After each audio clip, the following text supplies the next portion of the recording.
Assalamualaikum warahmatullahi wabarakatuh. Salam sejahtera, salam Malaysia Madani, salam pendidikan bermutu, insan terdidik negara sejahtera, salam PPD petaling utama memacu aspirasi pendidikan berkualiti.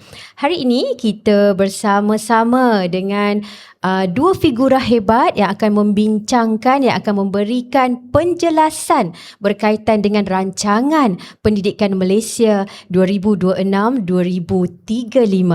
Baiklah hadirin sekalian, saya memperkenalkan figura hebat kita pada hari ini, iaitu Puan Haniza binti Muhammad Jabar, Elias Ibrahim, Pegawai Pendidikan Daerah, Pejabat Pendidikan Daerah Petaling Utama. Apa khabar Puan? Alhamdulillah sihat, terima kasih.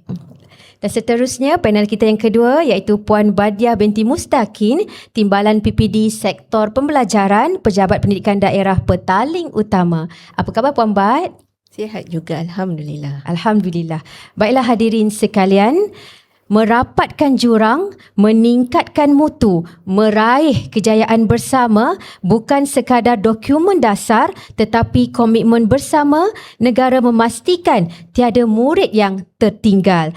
Itu adalah tema RPM, Rancangan Pendidikan 2026-2035, iaitu sebagai kompas strategik untuk memperkukuhkan sistem pendidikan negara agar kekal relevan, berdaya saing dan berpaksikan kemanusiaan bagi menghadapi cabaran dalam dunia pendidikan.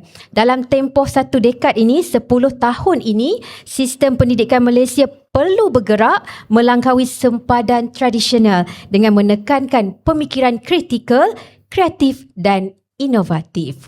Baiklah, saya pasti hadirin penonton sekalian tidak sabar lagi ingin mendengar penjelasan daripada dua figura hebat PPD Petaling Utama. Kita teruskan segmen ini kepada mereka. Baiklah, sebagai pembuka pembincangan ya Puan Haniza, bolehkah Puan Haniza jelaskan apakah sebenarnya Rancangan Pendidikan Malaysia 2026 hingga 2035 dan apakah kepentingannya dalam konteks pendidikan negara? Dipersilakan. Terima kasih diucapkan kepada Puan Nadia. Assalamualaikum warahmatullahi taala wabarakatuh dan salam sejahtera. Baiklah tuan-tuan dan puan-puan, bagi menjawab soalan tersebut ya. Rancangan Pendidikan Malaysia 2026 hingga 2035 ialah pelan strategik pendidikan negara untuk tempoh 10 tahun akan datang ya. Ia adalah kesinambungan daripada PPPPM 2013 hingga 2025. Ianya dibina berasaskan data dan ianya melibatkan sesi libat urus dengan pelbagai pihak dan ianya menjurus kepada keperluan semasa. Jadi tuan-tuan dan puan-puan, tujuan utamanya adalah untuk melihat pendidikan kita ini sebagai satu pendidikan yang ditambah baik berdasarkan perubahan dunia semasa dan juga agar sistem kita lebih terangkum, dinamik dan juga relevan. Baiklah, terima kasih kepada Puan Haniza. RPM ini adalah kesinambungan daripada PPPM 2013-2025. Seterusnya ya, penonton sekalian, kita akan mengupas tajuk yang kedua kita ini, iaitu apakah faktor utama yang mendorong penggubalan pelan baharu ini dan apakah keperluan yang mendesak yang ingin ditangani. Dipersilakan Puan Bad. Terima kasih kepada Puan Nadia. Assalamualaikum warahmatullahi wabarakatuh dan salam sejahtera. Jadi pelan RPM, Rancangan Pendidikan Malaysia 2026-2035 ini telah digubal bersesuaian dengan keperluan semasa. Jika kita lihat sebelum ini kita ada PPPM, sekarang kita ada RPM. Kenapa pelan ini digubal adalah kerana melihat kepada beberapa perkara. Yang pertama adalah berkenaan dengan jurang pembelajaran pasca pandemik yang lalu. Kita lihat terdapat kesan terhadap pasca pandemik itu kepada murid-murid kita. Jadi perubahan kurikulum, penyusunan semula perlu dibuat bagi menangani ataupun mengatasi isu murid yang terkesan daripada pasca pandemik ini. Kita juga yang paling jelas sekali sekarang adalah berkenaan dengan perubahan dunia pekerjaan. Kalau sebelum ini mungkin kurang kita berpaksikan kepada pendigitalan, tetapi sekarang ini kita ada yang kita namakan AI yang sangat dekat, yang sangat mudah diakses oleh semua. Jadi pekerjaan yang mungkin akan datang nanti akan memerlukan kemahiran AI ini. Jadi aspek pendigitalan itu adalah satu aspek yang perlu dititik beratkan di bawah RPM ini agar murid dan juga guru dapat meningkatkan kompetensi digital mereka. Kemudian keperluan kemahiran abad ke-21 ini memang kami telah terapkan even sebelum ini di bawah PPPM, tetapi sekarang di bawah RPM ia ditambah baik dan dipertingkatkan lagi untuk murid lebih berdaya tahan nanti di alam pekerjaan dan juga ketika mereka melanjutkan pelajaran. Dan akhir sekali, sistem perlu lebih fleksibel di mana pendidikan kita perlu disusun semula agar mampu memenuhi tuntutan masa depan. Baiklah Puan Bat. RPM ini jelaslah disusun semula agar ianya memenuhi tuntutan pendidikan masa hadapan. Baiklah, seterusnya Puan Haniza. Pelan ini membawa tema merapatkan jurang, meningkatkan mutu dan meraih kejayaan bersama. Apakah mesej utama yang ingin disampaikan melalui tema ini? Baiklah tuan-tuan dan puan-puan tema pelan pendidikan kita ini, rancangan pendidikan Malaysia ini, iaitu merapatkan jurang, meningkatkan mutu dan meraih kejayaan bersama. Kita lihat dari segi aspek merapatkan jurang ni tuan-tuan dan puan-puan. Merapatkan jurang ini adalah untuk contohnya merapatkan jurang bandar dan luar bandar, pencapaian bandar dan luar bandar, pencapaian dari segi sosioekonomi dan juga dari segi mungkin anak-anak kelainan upaya dan juga anak-anak aliran perdana. Jadi kita rancangan pendidikan Malaysia akan merapatkan jurang untuk kategori-kategori yang saya sebutkan tadi.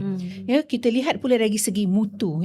Kita melihat dari segi keseluruhan sistem di mana mutu pendidikan kita mestilah bermutu untuk menjana atau melahirkan anak-anak didik yang bakal menjadi generasi yang akan generasi mampan yang akan bersaing di dunia luar. Dan apabila kita menyebut tentang kebersamaan semua pihak, jadi semua pihak akan terlibat dalam menghasilkan pendidikan yang bermutu ini dan akhirnya kejayaan akan dapat diraih bersama dan dikecapi oleh semua peringkat dan semua pihak.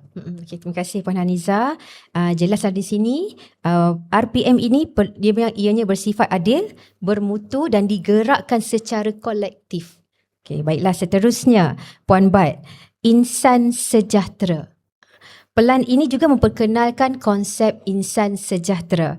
Bagaimanakah konsep ini mentakrifkan semula kejayaan dalam pendidikan? Okay, terima kasih kepada Puan Nat. Jadi bila kita tengok balik frasa insan sejahtera ini. Insan sejahtera ini adalah apa yang ingin dicapai oleh KPM ke atas murid-murid kita bila berakhirnya RPM ini. Jadi di bawah konsep insan sejahtera ni ada 5 ciri yang perlu dicapai oleh murid kita. Yang pertama adalah murid perlulah bersifat beradab, memiliki adab yang baik untuk mereka jalani kehidupan mereka.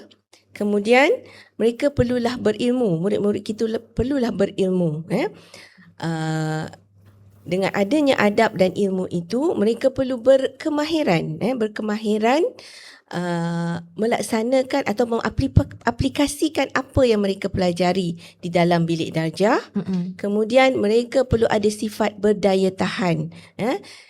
Bermaksud bila mereka bersaing ataupun menghadapi ujian, cabaran ataupun sebarang masalah, mereka dapat bertahan, berdaya tahan. Dan of course kita ada berkeyakinan. Dengan adanya 5 ciri ini, sememangnya kita mengharapkan murid-murid kita akan menjadi satu murid yang berinsan sejahtera, yang holistik, secara dinamik, kita kata tadi, terangkum dan relevan dengan dunia semasa. Okey, baiklah. Terima kasih Puan Bat. 5 ciri murid ya, penonton Hello Podcast sekalian: beradab, berilmu, berkemahiran, berdaya tahan dan juga berkeyakinan. Baiklah, seterusnya, bagaimanakah ya Puan Haniza 5 tumpuan utama dalam plan ini membantu memperkukuhkan sistem pendidikan negara? Baiklah tuan-tuan dan puan-puan, kita ada 5 tumpuan utama dalam plan rancangan pendidikan Malaysia ini. Yang pertama kita lihat dari segi mutu. Ya. Yang kedua, akses. Yang ketiga, kecekapan. Yang keempat, keluasan. Dan yang kelima, kemampanan. Okay. Apakah itu mutu yang dimaksudkan? Ia berfokus kepada PDPC itu, kurikulum secara menyeluruh. Mestilah kurikulum yang bermutu. Jadi mutu sistem pendidikan merujuk kepada keupayaan, kesediaan sistem dalam menyediakan peluang dan pengalaman pembelajaran yang terbaik untuk semua murid. Itulah yang kita maksudkan sebagai PDPC, dan PDPC yang bermutu oleh guru-guru kita yang akan menjamin supaya anak-anak kita ini akan menjadi murid-murid yang bermutu dan berkualiti. Jadi kita lihat pula kepada tumpuan yang kedua, iaitu akses. Akses ini adalah berkait rapat dengan peluang yang adil. Jadi setiap murid mendapat akses pendidikan bermutu dan mereka berpeluang untuk pembelajaran sepanjang hayat. Jadi pembelajaran sepanjang hayat ini adalah untuk semua. Jadi kalau kita mungkin ringkaskan di sini, no one is left behind. Jadi semua anak-anak dari semua orang kata peringkat all walks of life lah akan menerima satu peluang pendidikan yang adil. Jadi tuan-tuan dan perempuan, yang ketiga kita sebut tentang kecekapan. Jadi kecekapan ini berfokus kepada penyediaan prasarana fizikal, contohnya digital, yang berfungsi sesuai dengan abad ke-21. Jadi kita akan mengoptimumkan sumber kecekapan ini dari segi sistem itu sendiri dan juga dari segi sumber manusia, contohnya guru, pemimpin dan sebagainya, pemimpin sekolah dan sebagainya. Jadi ini adalah unsur di mana kita nak memastikan bahawa sistem kita itu adalah sistem yang bermutu. Dan seterusnya, keluasan. Apabila kita menyebut tentang keluasan ni tuan-tuan dan puan-puan, pendidikan kita mesti sesuai dengan apa yang berlaku semasa. Jadi pendidikan ataupun PDPC di dalam kelas berpaksikan kepada aspek PAK 21, di mana pembelajaran itu mesti fleksibel dan sesuai dengan anak-anak kita, contohnya anak-anak Gen Z. Jadi itu yang kita maksudkan dengan keluasan atau flexibility ini. Dan akhirnya kita sebut tentang kemampanan. Jika kita mahukan anak-anak yang bermutu nanti, yang boleh bersaing di peringkat global, maka sistem kita mestilah sistem yang mampan, tuan-tuan dan puan-puan. Mampan dari segi sistem yang boleh kekal relevan, dan juga berdaya tahan dan mampu memenuhi keperluan masa hadapan. Jadi kita akan lihat dari segi orang kata pembangunan insan, kita lihat dari segi contohnya memelihara alam sekitar. Jadi sistem pendidikan kita ini adalah sistem yang mampan, yang boleh menyediakan anak-anak kita untuk menghadapi cabaran-cabaran dunia global dan dunia mereka nanti. Ya. Okay, terima kasih Puan Haniza. 5 tumpuan ini adalah sangat seimbang, holistik yang telah digagaskan dalam RPM 2026-2035 ini. Baiklah, seterusnya ya Puan Bat, secara ringkasnya bagaimanakah 7 trust strategik ini membentuk keseluruhan ekosistem pendidikan? Baiklah, pertama sekali, jika Puan Haniza tadi bercakap tentang 5 mutu. Dan sekarang ini kita berkata berkenaan dengan 7 teras strategik. Sebenarnya perkara tersebut saling melengkapi, ya, saling melengkapi. Jadi bila kita katakan teras strategik yang pertama adalah sistem yang terangkum, dinamik dan relevan tadi, telah pun diperjelaskan secara mendalam. Kemudian yang kedua, murid mengalami pembelajaran bermakna. Bermaksud kita mahukan murid kita merasakan pengalaman belajar bukan sahaja di dalam kelas. Sebab sekarang dengan adanya aplikasi digital dan sebagainya, guru-guru boleh membawa pengalaman luar di sana ke dalam bilik darjah untuk murid sama-sama merasai apa yang sedang berlaku.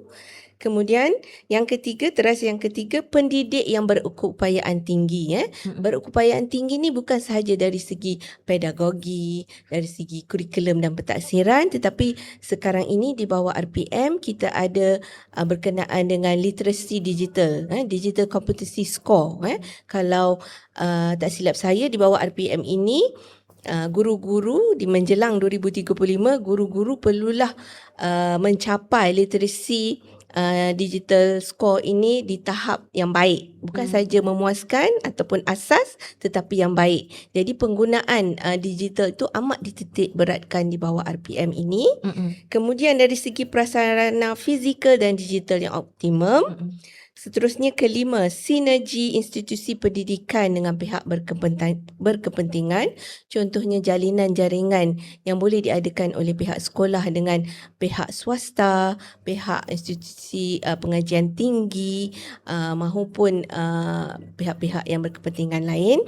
Dan kemudian yang keenam adalah memudayakan kemampanan seperti yang maklumkan oleh Puan Haniza tadi. Budaya mampan, sistem yang mampan yang kita perlukan supaya murid yang ada di situ dapat berdaya tahan, dapat meningkatkan lagi prestasi mereka pada masa hadapan.